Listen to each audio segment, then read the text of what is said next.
wherever you are today. Welcome to our OAG webinar. This is the latest in our series of webinars. And today we've got a title of Strapped for Cash, How Airlines Can Survive the Winter Season. I'm Becca Rowland, and I'm the host for today's webinar. And I've got with me our guests, Jeremy Robinson, partner with Watson Farley Williams. Thank you, Jeremy, for joining us again. I know you've been with us before and always have lots to say. Pleasure to be here. Good. And we've also got John Grant, Senior Analyst at OAG, also always has plenty to say. Good afternoon, John. Hello, Becca. Week 33. Oh, week 33, as you say. And Matt Colling, welcome again, Matt, from OAG.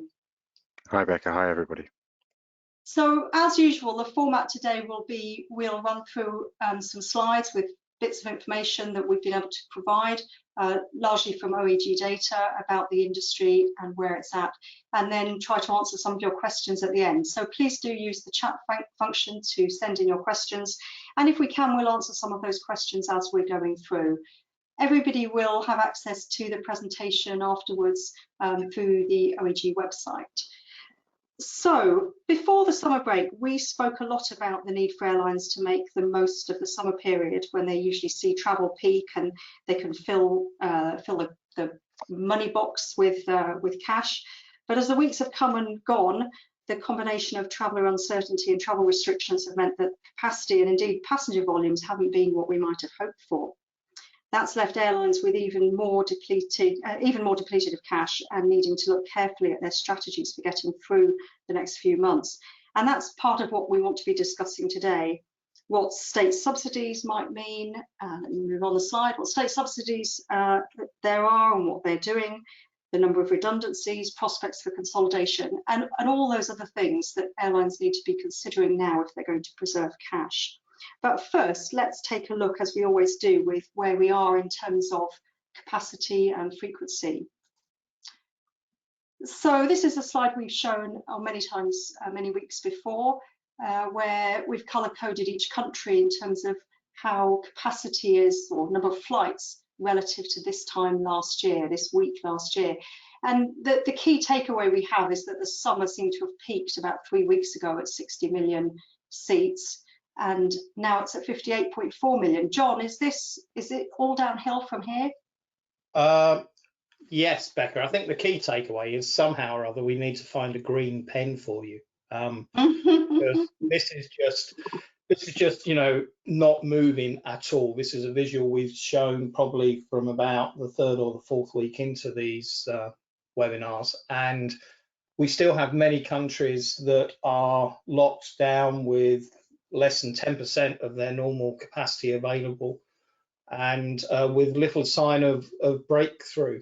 And if you take the Chinese domestic market out of the whole equation, then the situation looks pretty grim. We did get to 60 million in the first full week of August, but as you say, we're now down at 58.4. And if you then look at how that sort of trends through to the end of the year and the historic pattern, there's generally between 9 and 10 million fewer seats in the last week of December than there is in the middle of August. So we're going to get down to about 48 million if we follow that pattern. And that in itself will be probably around 55% below the capacity we had at the beginning of the year. So it's a pretty serious situation we face, and with no great optimism about the next couple of weeks either, I'm afraid. Yeah, so we're going to move on in a few slides to look at some projections for the end of the year. But in the meantime, this is the picture up to this week, with the week of the 31st of August on the far right-hand side of the screen there. The chart below showing this week versus the same week last year through this year so far, and as we've seen the last few times, it's really plateaued, hasn't it, over the summer? Well, it has, and if you look at the chart at the bottom of the slide, you can see that Europe has, that line has certainly begun to dip this week. We saw both Ryanair and EasyJet cut somewhere close to 600,000 seats between the two airlines from their networks this week. Now, This time last year, they did cut capacity. They cut it by 25,000 seats between the two airlines. So, you know, that is a significant difference and reduction. And of course, it's all predicated on the back of these ridiculous quarantine requirements that are being applied as a blunt instrument by the UK government and other authorities in Europe. But we're also seeing North America begin to dip back again. Allegiant and Spirit have made capacity reductions. American Airlines have cut 15 destinations from their network. And we've seen lots of announcements about redundancies and furloughs as the CARES Act expires at the end of September. And the whole of the North American domestic market and the airlines are sitting there wondering what's going to happen with 4 weeks notice and no idea about what the government's intention is going to be. And of course, that's become a political football. So are you saying that this is the plateauing or possibly reducing of capacity is due to lack of demand, or is it due to increasing restrictions on travel, which mean there's uncertainty for travellers? What's driving the reduction in capacity? What's driving the capacity is a fear of heavy and sustained losses by the airline industry through the next 8 months and the whole of the IATA winter season. And that's built on a basis of complete uncertainty about their networks that they can operate because of these short-term notices and quarantine requirements, and of course the lack of demand. And you know, it's chicken and egg. The demand will not be there until the consumer can buy with confidence. You know, you're booking for a flight in December or to a destination that may well be closed. Would you put your money into an airline and receive a voucher in 2 months' time? Probably not. Yeah. And that's the whole picture around the world, I'm afraid, Becca, and it's creating complexity everywhere. And this is same sort of data, but for various countries across the Americas and in Europe and Middle East.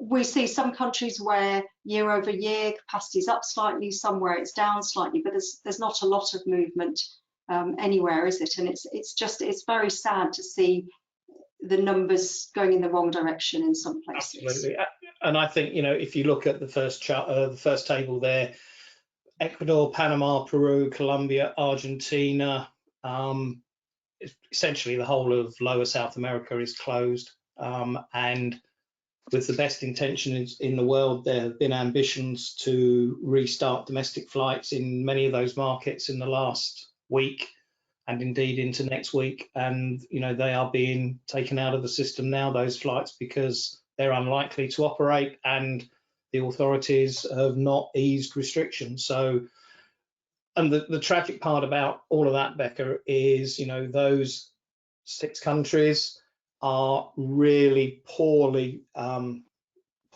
strapped for cash anyway, and supporting national airlines and air service development is the last thing on their minds. You know, they've got a pandemic that they need to manage. Yes, I'm sure we're going to come on later to the choices that governments need to make elsewhere, but in these places, the range of choices is limited because they don't have money to support these airlines, do they? No, and we've seen two of the largest airlines in Latin America enter Chapter 11, and the initial recovery plan for Avianca talks about a fleet of 20 aircraft. And you know, they were a huge airline operating across the whole of lower South America. So the impact for them and their economies and tourism and the rebuild out is dramatic. And you know, in relative terms, Europe looks quite good. Particularly places like Greece, although there's clearly some hesitancy there about COVID infection rates at the moment. But you can directly see where lockdowns have occurred in Europe by seeing the week-to-week change in capacity. It's quite fascinating to see how immediate and how quickly airlines are responding to that. Yeah, and I wanted to include this next slide, and we'll bring Matt in at this point. So this is a map. It's in a way quite crude because the data behind it is much more granular. But OAG talking to Sherpa, which is a source of data on restrictions at a country pair level. So we're seeing a sort of colour-coded sense of what the level of restrictions are. And what we see overall is that if you're travelling between two countries, and presuming you go to one and then you fly back again, actually there's very few country pairs you can fly between with no restrictions in either direction.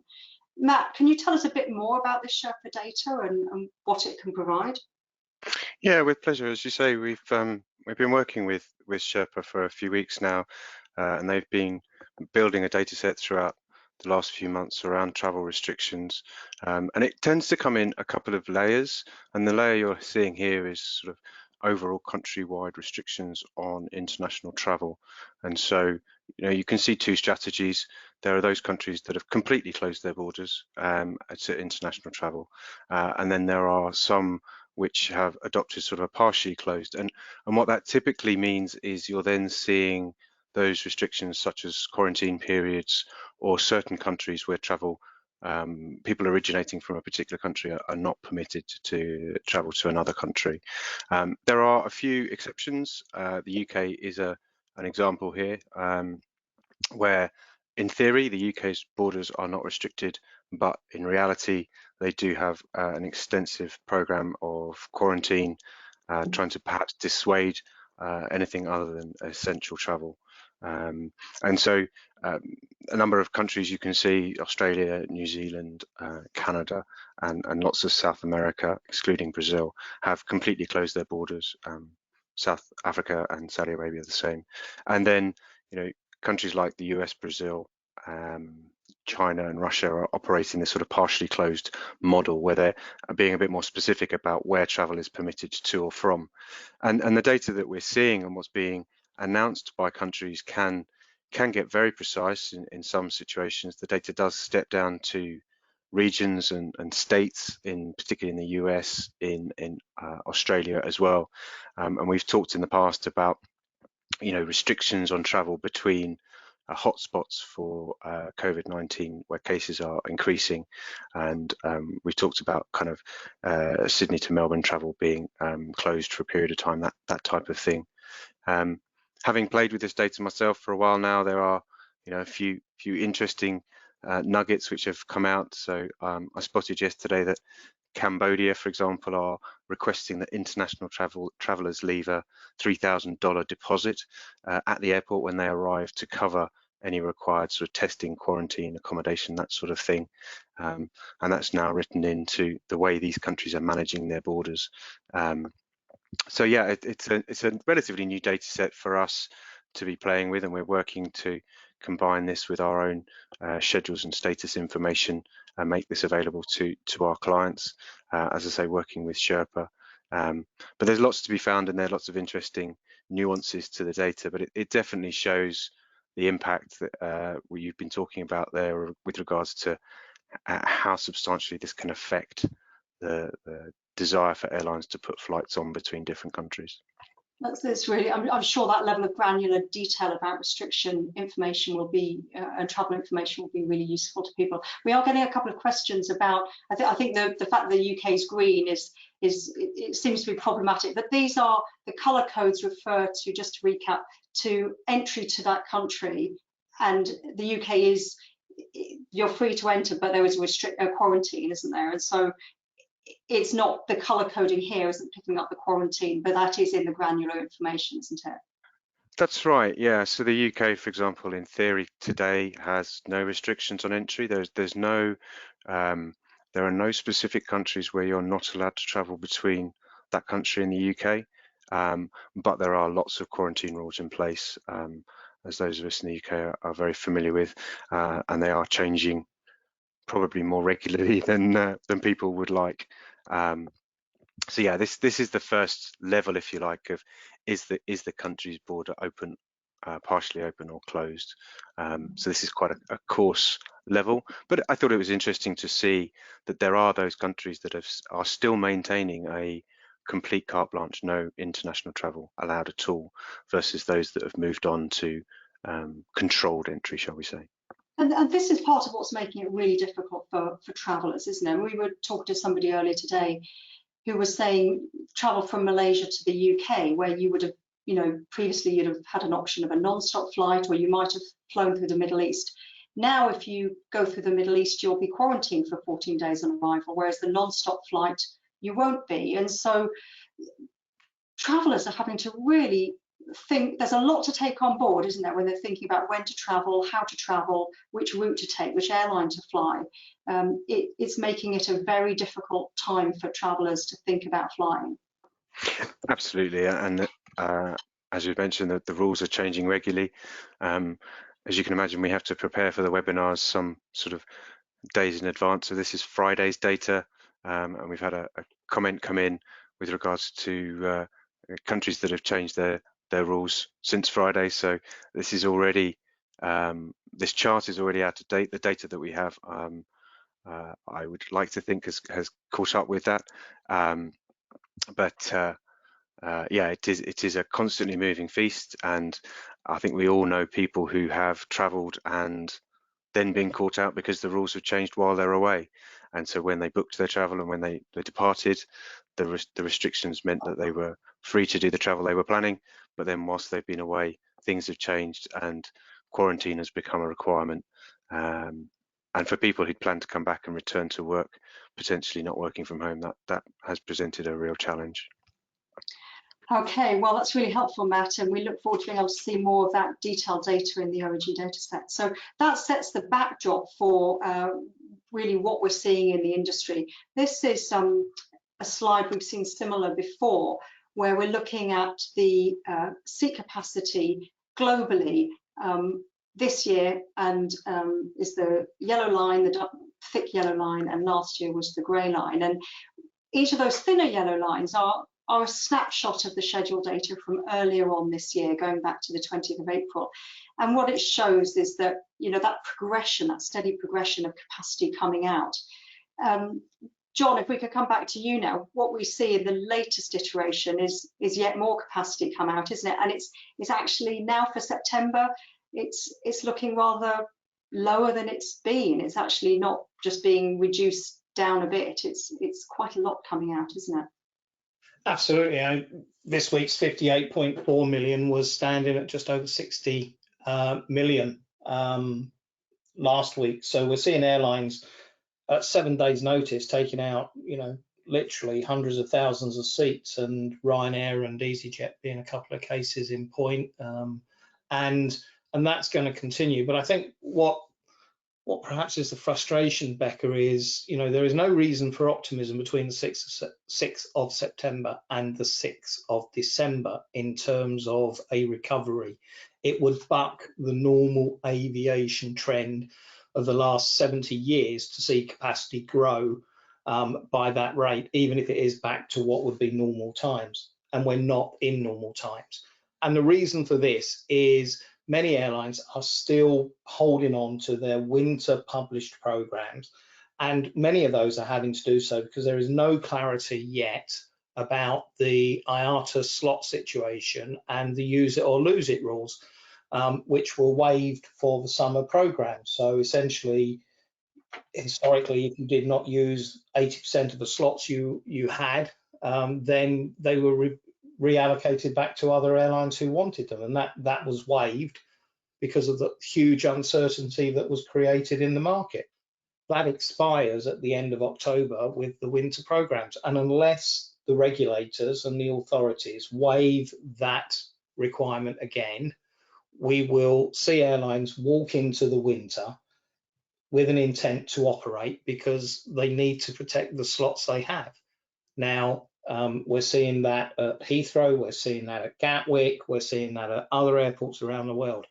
And the inevitable consequence is those airlines who do want to fly, and some have been very public about that, cannot get access to the slots that they want. And equally, other airlines may be forced to fly some very lightly loaded services to protect a slot. And that is just crazy, to operate a flight where you make no money. You put more carbon emissions in the sky, you attract all the wrong media attention because the regulator hasn't yet sorted out what should. be a pretty obvious slam dunk decision in the first week of September, waive the slot requirements for the next winter. Jeremy, can we bring you in at this point? Is the decision for the regulator quite as simple as that they should just waive the slot requirements? At one level, yes, and I agree with John that without having certainty in the market, you're going to have essentially the environmental obscenity of ghost flights. Now, that's something that I think was baked into the US style bailout of the CARES Act, which required minimum services to be maintained. But in Europe, we avoided that by having the slot suspension. Now, interestingly, a couple of days ago, it was reported that the European Commission, that is, has started a consultation for the next few weeks on whether to extend the slot waiver into the winter season, because as John said, this expires in October, towards the end of October. And the question there will be, will it be exactly on the same terms as before, or will there then be new mechanisms put into this waiver that are designed to preserve some semblance of competition? So in other words, one wouldn't necessarily want airlines with large slot portfolios to use the waiver period, plus the fact that some of them have had generous bailouts, to be able to hoover up slots that are no longer going to be used and therefore win in the post-COVID environment. So this is an important debate that will continue, but for the meantime, I think it's absolutely imperative that there be certainty on what the slot rules are. But Jeremy, you know, the real frustration is, as you rightly say, this is now going out for consultation. And anyone who's been involved in the European Union and the consultative process will know that they don't make decisions quickly. And there are airlines that are hemorrhaging cash. There are suppliers to airlines that have furloughed staff and don't know whether to bring them back. You know, the whole situation is absolute madness. I can't disagree with a word of that, much though I'd like to try. You're right. I mean, the consultation is for a 4-week period. At the end of that, one would expect a decision that says this is now going to be preserved for the winter. But during that 4-week period of the consultation, we are still in a position where airlines are having to think, well, we might still have to operate these flights in order to maintain our slots. Yes, that cash continues to race out of the door because, as in any complex legal system, you have to have a process in order to change or amend the law. I don't think that's avoidable. I think there are bigger questions about policy and how government policy is being formed, which has a massive effect on the industry, which, Rebecca, I think we will come to later, won't we? Yes, I think we'll keep discussing this all the way through the webinar today. We just had a question in, Jeremy, which I think is really in your area. Why wouldn't regulators waive the requirement in order to help airlines' economic viability? I don't think there's a realistic chance of them. When we say waive the requirements, I think we're talking about the 80-20 rule. So as the 80-20 rule was suspended for the summer season, the question is, why wouldn't they carry that on through the winter? In other words, what would an argument be for them not doing so? It's difficult to see what that argument would be, because the inevitable consequence of not waiving it, whilst you maintain the structure of the slot regime as it is, would be airlines operating ghost flights in order to meet their 80% target. So they're spending money on operating flights. They're unable to sell tickets in any significant number to earn any significant revenue. So it's not so much that it would help airlines' economic viability to suspend the requirement, but it would be one way in which government could prevent it getting unnecessarily worse. Right. I appreciate that's quite complicated, but I think the options for government actually to do something positive in a legislative sense for the airlines are relatively limited, except for this sort of broader policy question, which is the main constraint on demand, as both Matt and John have talked about, are these restrictions, these travel restrictions and quarantine requirements, which are making demand impossible to forecast or to create. And the real question, I think, is can this policy evolve nimbly so that we can get to a position of not having to have those restrictions? Until we get to a position of not having to have those restrictions, the outlook for aviation must necessarily be very, very bad. The difficulty is that, and I don't necessarily, I'm not sure whether you want to come onto this debate right now, but the difficulty is how far and how quickly not only one government, the UK government, for example, but any government around the world can come to an evolved and nuanced position on policy that balances the need for protection of public health with the broader objectives of allowing people the freedom to decide for themselves what they do. Let's come on to that a little bit later, because I think what I'd like to do first is we've taken a stab at just how bad it does get and where does the industry end up by the end of the year. And I know we've done this sort of exercise previously. What we've taken here is that the thick yellow line is where we are today, and then we've projected that forward using the growth in capacity that we've seen over the last 20 weeks, another option for the past 10 weeks, which is a bit faster because it includes that sort of ramping up of capacity we saw at the beginning of the summer. And then for the last 5 weeks, where essentially there's been no capacity growth. And on that particular trajectory, we end the year at 50% of the capacity we had in December last year. Jeremy, John, Matt, where do you think we'll end up? Is the consensus that we're flat to the end of the year? That lowest one is probably where we end up. In which case, all of us, when we were talking earlier in the summer, we thought we were being realistic as opposed to negative, but actually, turns out we were quite positive.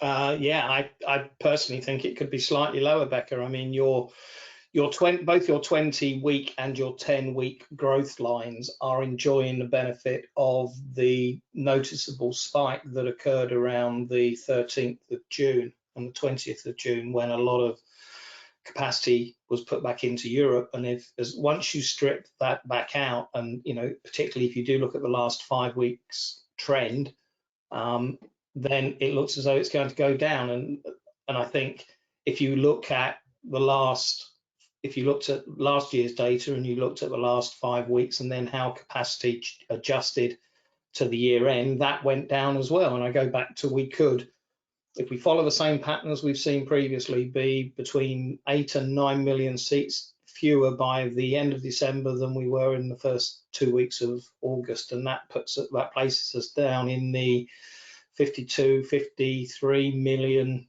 type sort of market, and that wouldn't surprise me. And I think I'm seeing more and more people agree with that consensus. There is no reason for optimism between now and Christmas, apart from the 24th of December when Santa Claus gets in his sleigh. Well, we're getting quite a lot of questions coming in, some of which we're taking as we go. But if you're listening in and you want to comment on where you think we'll end up at the end of the year, then by all means put your comments into the chat area and let us know if you agree with John that it might be more negative than we're seeing there. So what we've seen a lot of capacity come out for September. Back in 20th of July, September was looking globally as if we'd have about 83 million seats in the market, and now the picture as of this week is for half that. And you can see from this that it's come out week by week by week. Matt, I wanted to come to you now. That for OAG as a data manager, that must be quite a headache to manage a schedule that's changing that much over such a short space of time, and is so volatile.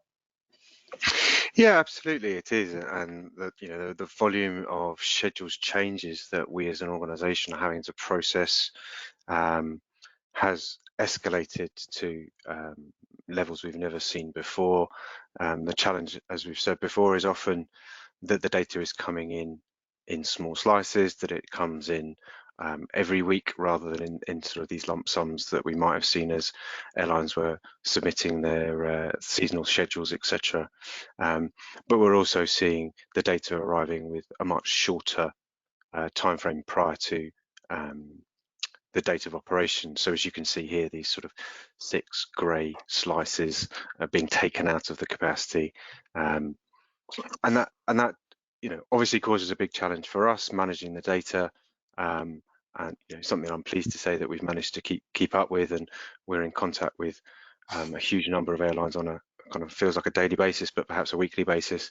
Data is flowing in, of course, daily. So yeah, it has been a challenge, but it's noticeable, of course, that this challenge is perhaps felt most keenly from those members of our customer base who are looking to kind of plan and predict what's going to be happening, whether that's predicting demand of service or supply, or plan operations. So yeah, it's been a huge challenge, and one that doesn't seem to be kind of seeing a kind of an end date. The airlines are still behaving in this way, as this data shows. Yeah, but it's good to have a source of data that tells us what's happening in the industry like this. So let's have a look at where that capacity's come out from by airlines, and this shows the airlines that have taken out the most capacity from their schedules over the last 4 weeks, with EasyJet at the top of that list. So John, what's driving these airlines at the top? Why are they now taking out, in EasyJet's case, 4.5–5 million seats? Because Boris has spoken. And so this is restrictions again. This is down to the restrictions, is it, or is it because actually they need to just reduce what they're operating and preserve cash? It's a combination of all things, Becca. I mean, this is a lot of capacity, and it's not all being taken out for the next week. This is adjustments through to the end of the summer program and going into the winter. But it is a feeling about market sentiment and confidence in the European marketplace that EasyJet are reflecting. For LATAM, this is a complete result of their Chapter 11 process and their need to come out with a restructuring plan, which inevitably means fewer aircraft and a smaller network. In the case of Indigo, then they were hoping for more approval for services from the Indian government in the domestic market, and that's not been forthcoming in the last couple of weeks. And in the case of Wizz Air, they were one of the bullish carriers, and perhaps they've been caught a little bit, and the market hasn't recovered as strongly as they wanted. So all of these airlines have different reasons for making the capacity cuts, but they all ultimately stem back to the same core problem, which is market confidence and clarity about future operations. So all of these are struggling with the same challenges, and at some point you have to cut your capacity and go and make those cuts now. Yeah. So we're going to have a look now. We showed this slide last time, which is the data from Ishka, their matrix, and so this hasn't changed. We haven't updated this particular slide, and we've had discussions amongst ourselves as to which box a different airline sits in. But I guess what we wanted to do was use this as a basis to then go on and talk for the rest of the webinar really about what is it that airlines need to do to survive the winter. And we obviously have quite a number of airlines in that top row that are at high risk financially. I know we've had a question in from Eleanor. What do you think the longer term impact will be? Will there be some airlines that will go bankrupt and disappear entirely? Will some smaller routes never be put back into service? Will society change its behaviour in a lasting way? Is that what we're seeing here? Are we going to see some of these airlines disappear, do you think?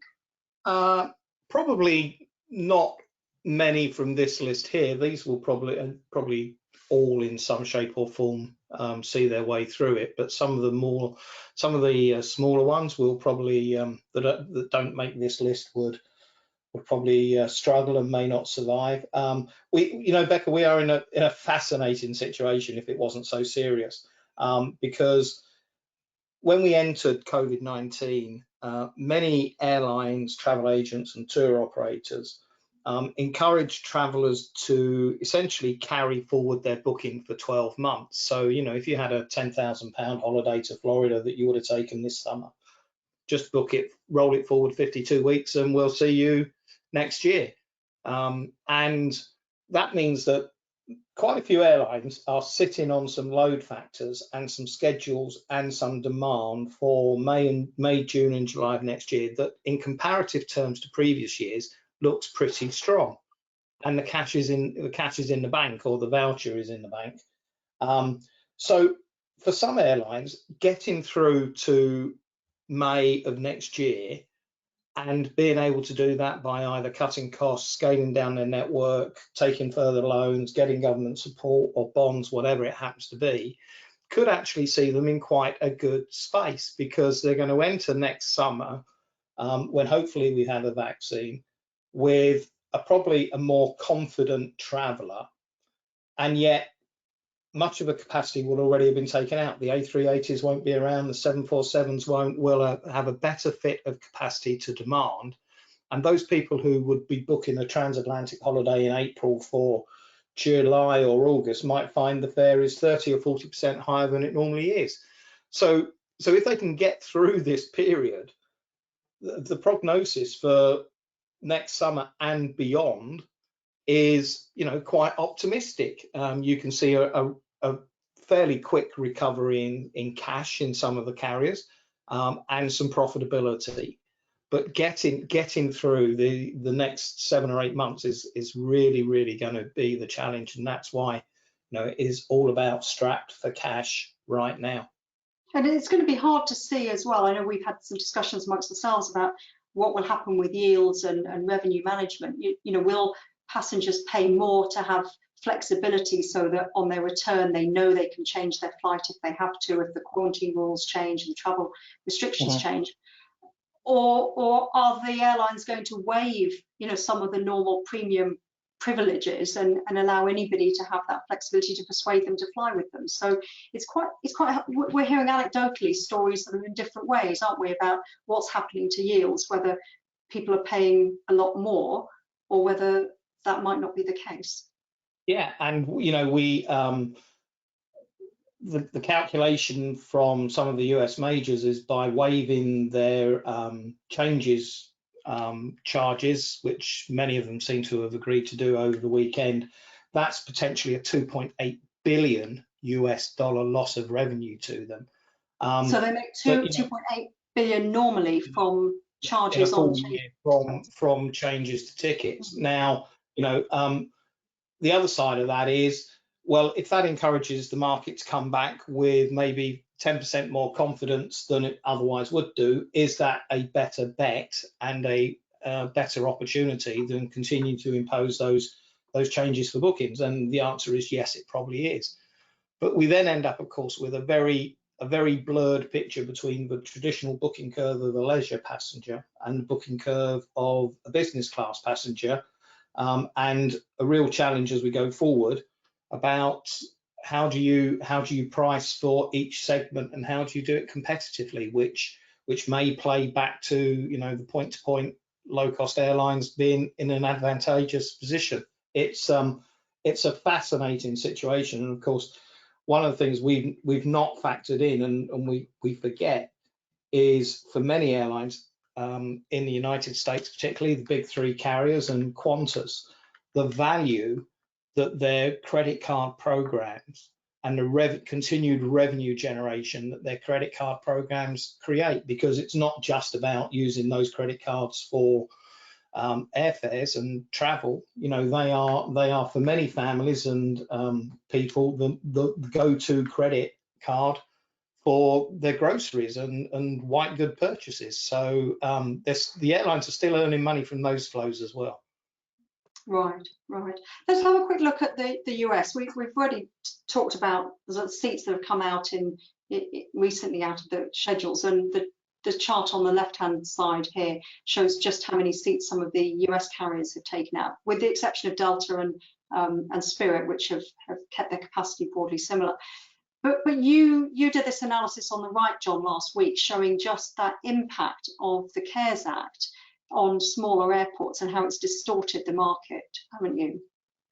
Well, I'm not sure if the word is distorted, but how it has created advantage for those smaller airports. And when it was launched, of course, one of the prime motives of the CARES Act was to protect regional connectivity and make sure all of those secondary airports were served. And if you look by airport size in the United States, you can see that the least impacted airports in terms of size are those between 100,000 and 1 million seats per annum, where they have, and it's not being flippant, only lost 32% of their capacity, whereas in the 5 to 10 million and 10 million plus, it's nearer 40%.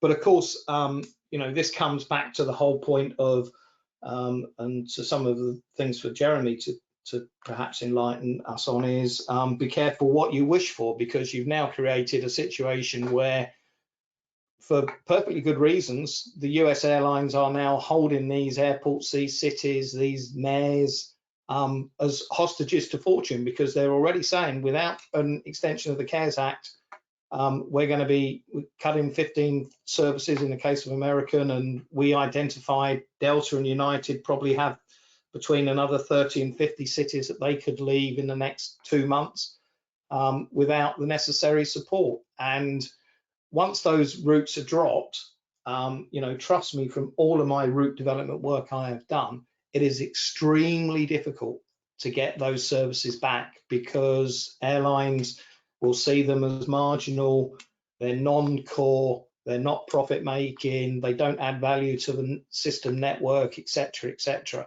And there's a potential threat that a lot of US airports in that 100,000 to 1 million category are at risk of seeing their air service decimated over the winter program. So that's the airports. What are the? We've got a good question here from Susan Levitt. You know, we've had a lot of discussion about the airlines getting through and sort of sitting and waiting to see what the regulators do and the governments do and where there's financial support. But what is it that they can do for themselves in this time? What is it? You know, either John or Jeremy. What should airlines be doing at this point in time to try and change their own fortunes, rather than sitting back and waiting for the US government to change the CARES Act? You know, you extend the CARES Act or the equivalent in Europe. What should we be looking for them to do? Well, you know, quite frankly, it's all about confidence, isn't it? It's about confidence to travel, confidence in the marketplace, confidence in the whole process and the ecosystem. And, you know, in my weekly blog on this particular subject, I suggested that maybe we've reached a point where maybe it wouldn't be ridiculous for airlines to give free tickets to people to rebuild confidence. We know word of mouth is one of the greatest ways to rebuild, you know, trust, and to demonstrate that something does work and it can be extremely safe. We know all the processes are in place. You know, you can get COVID tests done in the United Kingdom and responses in 24 hours. Why do we need to have all these quarantines, etc.? In China, they have a scanning system where they actually track what your COVID situation is and whether you can travel or not. So I think it's all about trying to get a more proactive stance, but that is not going to come from the airlines whilst the regulators continue to suppress and frustrate and create the confusion. It's you know, it's not fair to expect the airlines and the airports to take that risk in this current environment where things are being changed so arbitrarily and so quickly. Shall I come in? You wanted to come in there. Yeah, no, absolutely. Look, John is absolutely right. The game is confidence in traveling, in the market, in the process, and word of mouth. And yes, airlines are dependent somewhat on regulators. The question is, what can airlines do to change the terms of the debate? Because if we change the terms of the debate in relation to public health and regulation of infectious disease, then you can press the reset button and say, okay, now we can travel again as normal. John, you said, well, you know, hopefully by next year there'll be a vaccine, you know, and this miracle will sort of green light a lifting of all restrictions and life can go back to normal. But the question is, what if there isn't? What if there isn't? Can we nonetheless, and in the interim, move towards a position where the level of restrictions is somehow reduced, even if there is no sort of universally accepted vaccine to get rid of the problem? And that's just a complex question. I mean, the airlines have done well to make sure that their processes are as safe as they can be, and that airports have likewise played their part in making sure that the travel process is as safe as possible. But what needs to happen, I think, is as we get to know more about coronavirus, bear in mind this has only been going for about 8-9 months now, so we still don't know a huge amount about it. We need to know more about who is vulnerable. We need to know more, and this debate is growing in volume, about the relationship between infection and serious illness and even death. And as that level of knowledge increases, so the airlines should be right on top of this, saying this is not about support for the airline industry. It is about having better knowledge on which to make much more careful judgments about whether restrictions are needed, and if so, what those restrictions are and how they can be reduced to the minimum. Because ultimately, we need to get back to a position where people can take their own informed decisions in relation to their own risk of serious illness to travel. At the end of the day, the best way to visit friends and relatives who are abroad is to go and see them rather than on a video. The best way to do business overseas is to hop on a plane and do that deal. And we've done an awful lot. We've learned an awful lot during the lockdown period, but nothing replaces actually face-to-face contact. I think airlines should be more proactive about wading into the public debate, because otherwise, ultimately, it's the politicians who will make policy, and the question is, what evidence are they listening to in order to make that policy? At the moment, the evidence has suggested we need to have an absolute clampdown on importing infections from overseas. And the question will come, and I suspect within a matter of weeks, is this the only approach we can be using?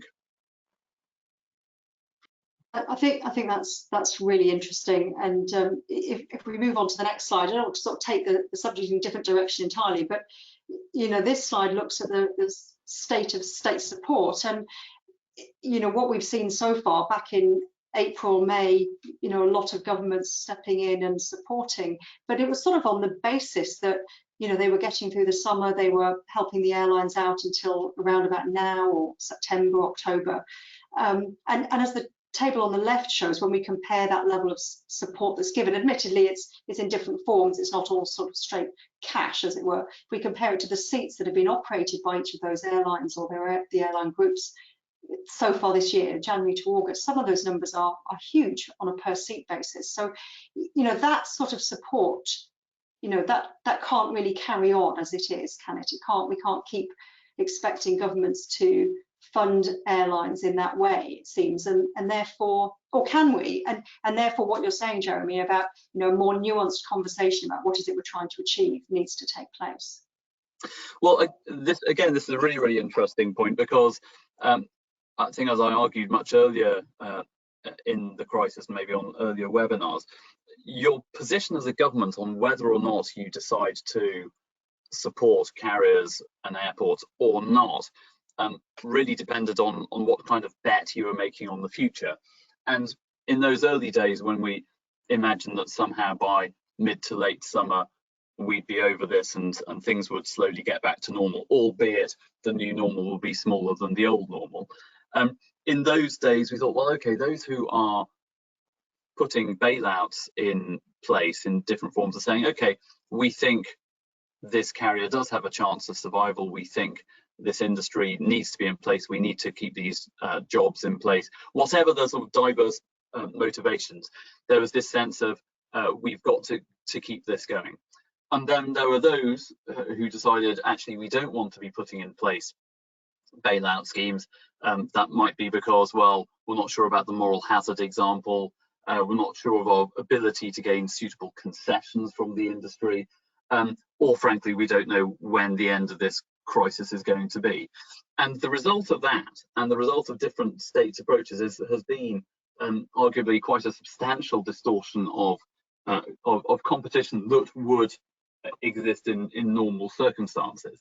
And then the question is, do you carry that on now that we know that there is no end apparently in sight to the crisis for aviation? Do you keep on tapping the capital markets? Do you keep on extending national debts to cover this, or do you take a break and say, actually, we need to find a way out of the crisis first before we decide to put more money into a particular sector? I think governments have an awful lot on their plate with unwinding of furlough schemes, and as you mentioned earlier in this call, with the potential expiration of the airline provisions of the CARES Act unless renewed. So the idea of just saying, okay, there's this limitless money tree that we have somehow found in order to power our way through COVID, and that we're going to carry on bailing out airlines when we actually have no policy solution to where the end of this crisis is, seems to me to be economic madness. So I think the question, it goes back to my previous comments about, well, what is the way out of the crisis? Failing which, I think it's up to the airlines to take their own best decisions as best they can to preserve their cash. But Jeremy, is there not, these are big numbers, and this is stuff that is strategically important for many national economies.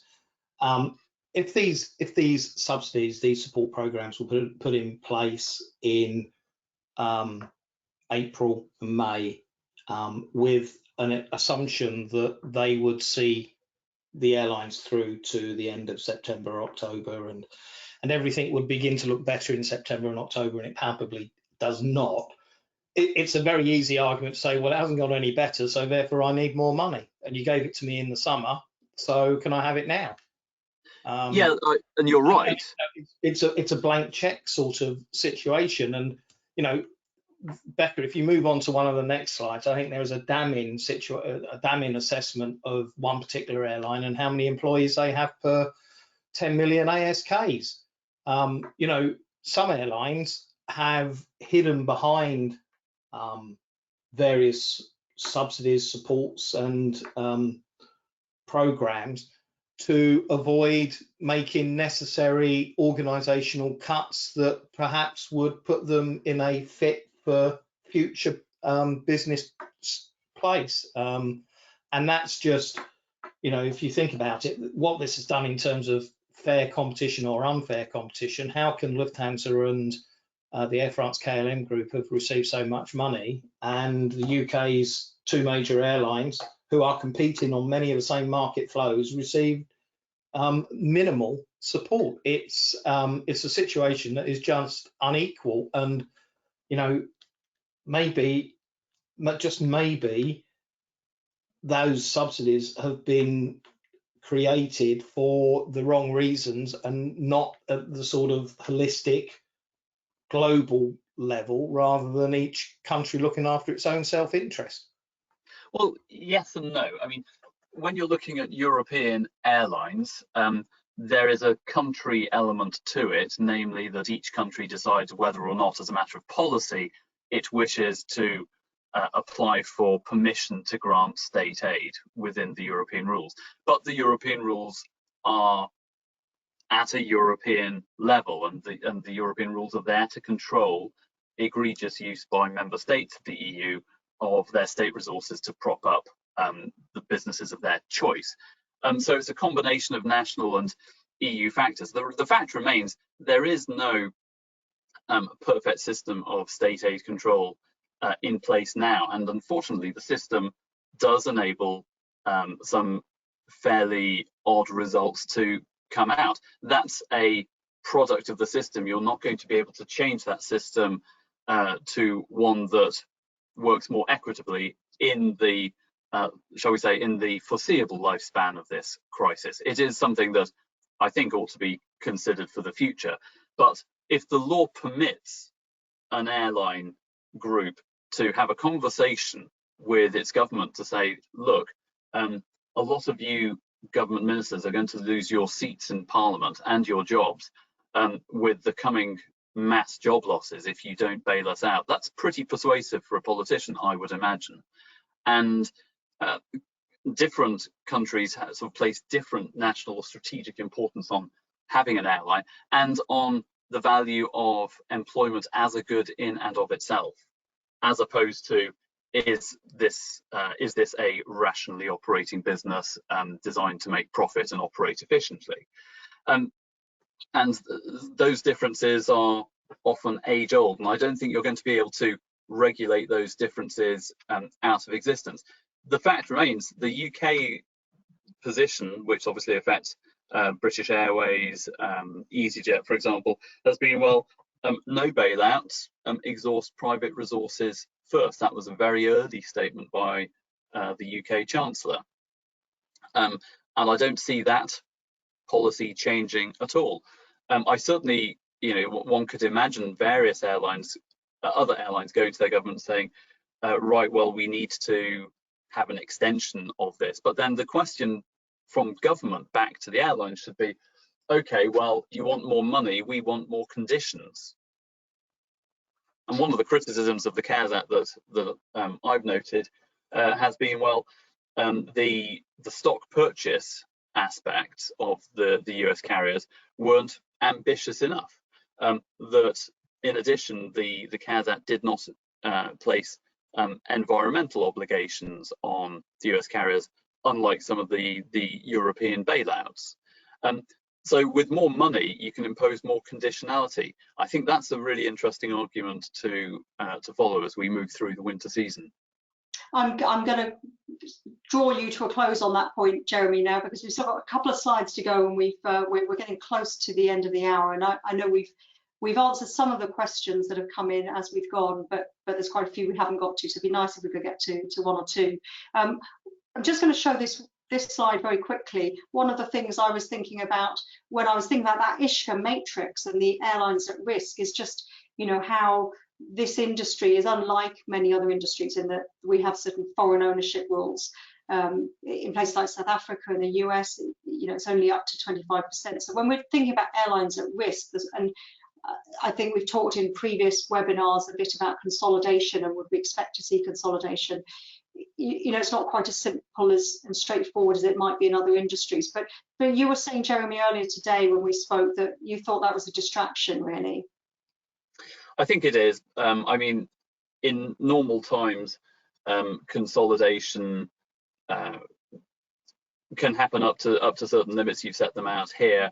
I think in this scenario, the other thing is, well, who wants to buy these airlines? Now, some of these airlines might be fantastically good value, but unless you have potential suitors, then I don't think the foreign ownership rules are particularly important in this context, nor are they going to change within any timescale that somehow loosens this all up.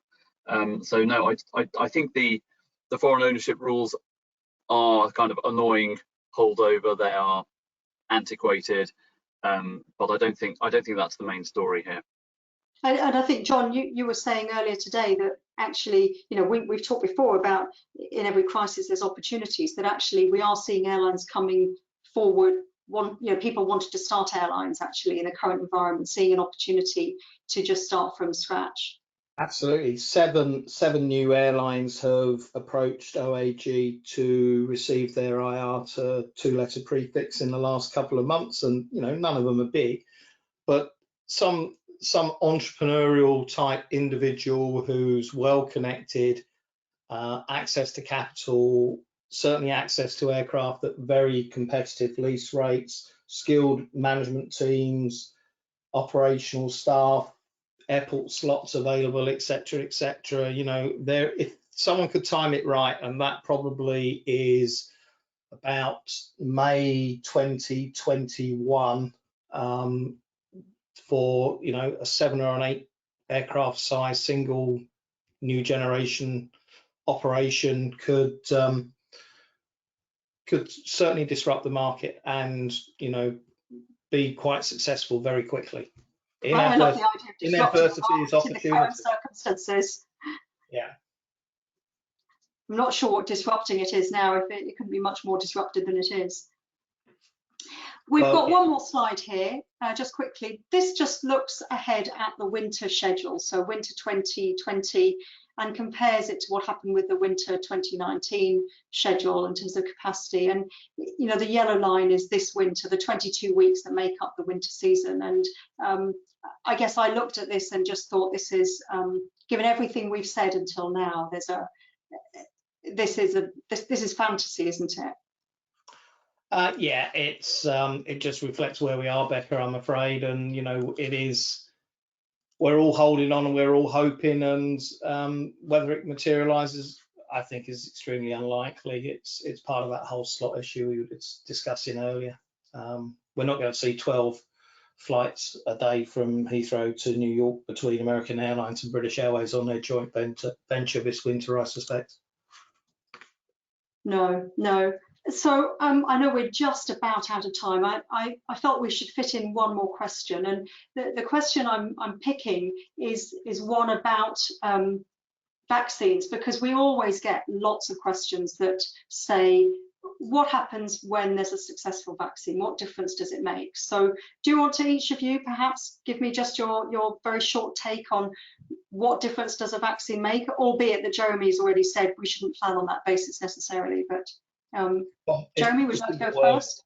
Yeah, confidence, Becca. Confidence, it would bring confidence to the market. Yeah. Jeremy? Yeah. I'd like to be as succinct as John, but I don't think I can. So allow me 2 sentences. I think the problem with vaccines that I'm hearing is that one shot may not be enough, at least for some of the ones that are currently being tested.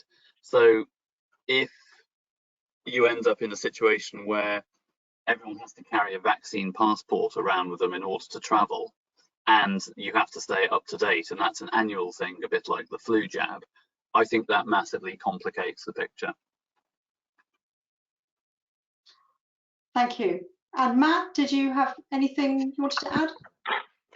I guess for me, my question would be how quickly that vaccine would be available to different countries and their access to it. So I don't think it would be an overnight change. I think John's absolutely right, it'll have a huge impact on confidence, but for some countries, they may not be able to access that as quickly as others, and so they may still find themselves subject to restrictions from other countries. And so I think it will take time for a vaccine to become something that's available to everybody, and therefore the travel restrictions will stay for some time. Okay, well, that's quite a sobering conclusion, really. Thank you, everybody, for joining us today. Thank you, Jeremy and John and Matt, for your contributions today. As always, really, really great to hear from you. If you want to find out more about OAG's views and some of the data that we're getting each week, do look at the recovery tracker on oag.com. We'll be back in a month with another webinar on the first Wednesday of October, so please do join us then. Thank you very much. Thank you. Thank you. Thanks all.